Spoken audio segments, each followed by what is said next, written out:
देखिए, स्वागत है आप सभी का द बिहार टॉप में। मेरा नाम उदित तारन है। 4 सीटों पर उपचुनाव मुद्दा गर्मा गया है। बिहार की राजनीति में एकाएक तूफान सा आ गया है। जैसे ही कल चुनाव आयोग ने तारीखों का ऐलान किया, सभी पार्टियां जो है बिहार में कमर कसने लगी, तैयारी होने लगा विधानसभा का। तो किस तरह का तैयारी, क्या गुणागणित, जातीय समीकरण, क्षेत्र का समीकरण, पार्टियों का समीकरण, सभी समीकरण सेट होने लगे हैं। और इस बार का चुनाव दिलचस्प इसलिए भी है क्योंकि इस बार प्रशांत किशोर की एंट्री हो गई है। प्रशांत किशोर जो बड़े बड़े दावे करते हैं, कितना दावा में सच्चाई है, कितना सच होगा जमीन पर, कितने वोटर्स कन्वर्ट होंगे जनसुराज की तरफ, ये तमाम बातें देखने वाली होंगी। तो इस वीडियो में हम चर्चा करने जा रहे हैं इमामगंज विधानसभा सीट के बारे में। देखिए, रामगढ़ और तरारी के बारे में हमने आपको बता दिया है। हमारे पिछले वीडियोस में आप जाकर देख सकते हैं। हमने तमाम प्रत्याशियों के नाम, पार्टियों के नाम पर चर्चा कर दी है। अब इस चर्चा से पहले इमामगंज पर चर्चा हम करेंगे, लेकिन उससे पहले यह समझना होगा कि यह चुनाव क्यों महत्वपूर्ण है। देखिए, शाहबाद का जो इलाका है, अगर जिन 4 सीटों पर चुनाव है, इसमें अगर हम इमामगंज को छोड़ दें तो बाकी की जो 3 सीटें हैं वो महागठबंधन के पास रही हैं। और उसमें 2 सीट, चाहे आप रामगढ़ की बात कीजिए या बेलागंज की बात कीजिए, ये दोनों सीटों पर राजद के ही विधायक रहे हैं, चाहे सुधाकर सिंह हो या जो अभी सांसद बन गए हैं सुरेंद्र यादव। तो उनके द्वारा ये 2 सीटें जो है रामगढ़ और बेलागंज आरजेडी के खेमे में रही है। इसके अलावा तरारी जो है वो वाम दल की सीट रही है।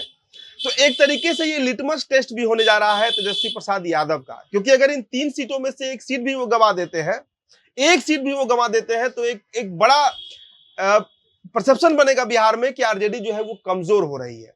तो इसलिए तेजस्वी यादव पूरी एड़ी चोटी की जोड़ लगाएंगे, ये भी तय मानकर चलिए। अब जनसुराज की एंट्री जब से हुई है, मतलब बिहार पॉलिटिक्स में और खासकर इस विधानसभा के जो चुनाव हो रहे हैं उसमें, तो एक बात यह भी गौर करने वाला होगा कि आखिर जनसुराज जो है वो कितना वोट काट पा रहा है और किसका काट रहा है, या क्या जनसुराज कोई सीट निकाल भी ले जाएगा। तो कई तरह की चर्चाएं जो है वो मार्केट में चल रही है। तो इमामगंज पर वापस हम आते हैं। अब इमामगंज के बारे में आप समझिए। इमामगंज जो है वो जीतन राम मांझी की सीट रही है और कई बार वहां से जीतन राम मांझी जीतते रहे हैं, मंत्री भी बने हैं बिहार सरकार में। इमामगंज सीट जो है वहां से, तो हमने कल ही आपको खबर बता दिया था कि वहां से जीतन राम मांझी के जो छोटे बेटे हैं, मतलब संतोष सुमन नहीं, अरविंद कुमार सुमन, जो उनके छोटे बेटे हैं, वो वहां से प्रत्याशी बनाए जाएंगे, ये लगभग तय है। या फिर जीतन राम मांझी की बहू जो है वो वहां चुनाव लड़ेंगे। लेकिन ज्यादा चांसेस जो है, जो पार्टी के अंदर से खबर निकल कर आई है, वो यही है कि वहां से अरविंद कुमार सुमन जो है वो चुनाव लड़ सकते हैं। इसके अलावा अगर आप सोच रहे हो कि आरजेडी से कौन चुनाव लड़ेगा, तो कई नाम है वहां से।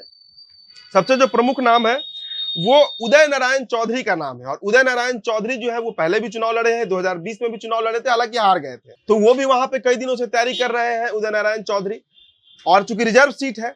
इसके अलावा वहां से सुरेश पासवान का भी नाम चल रहा है राष्ट्रीय जनता दल से।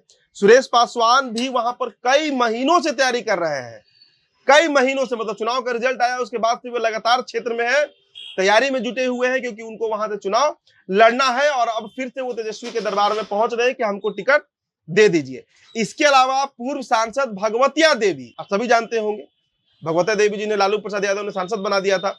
उनकी जो बेटी है क्षमता देवी, वो वहां से तैयारी कर रही थी। तो उनके भी नाम पर आरजेडी में एक चर्चा चल रही है।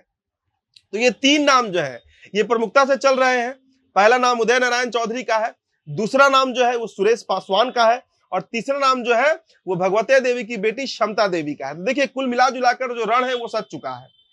और यहां से भी प्रशांत किशोर की पार्टी के प्रत्याशी उतरेंगे। हालांकि शाम तक वो खबर आपको हम बता भी देंगे अगर नाम हमारे पास आता है तो, लेकिन नाम फाइनल कर लिया गया है, हालांकि इस पर खुलासा अभी नहीं किया गया है। तो इमामगंज में भी त्रिकोणीय मुकाबला है। एक तरफ बीजेपी है, मतलब एनडीए है, वहां से जीतन राम मांझी है। तो दूसरी तरफ आरजेडी की तरफ से 3 नाम है, और तीसरी तरफ त्रिकोणीय मुकाबला है, जनसुराज पार्टी की तरफ से भी एक प्रत्याशी वहां पर जरूर उतरेगा।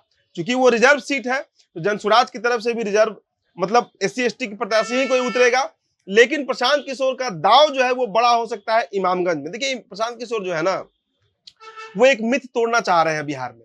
जो एक पारंपरिक राजनीति चलते रही है, ट्रेडिशनल पॉलिटिक्स, उससे इतर कुछ नया प्रयोग, कुछ नया एक्सपेरिमेंट भी करना चाह रहे हैं, जो कि इस उपचुनाव में वो करेंगे और करते हुए दिखेंगे। हम तमाम खबरें भी आपको बताएंगे। तो इमामगंज के समीकरण पर हमने बात किया है। अब देखिए, जैसे ही जनसुराज के नाम सामने आता है प्रत्याशी का, आपसे वो भी हम साझा करेंगे। फिलहाल इस रिपोर्ट में इतना ही। मेरा नाम उदित तारन है।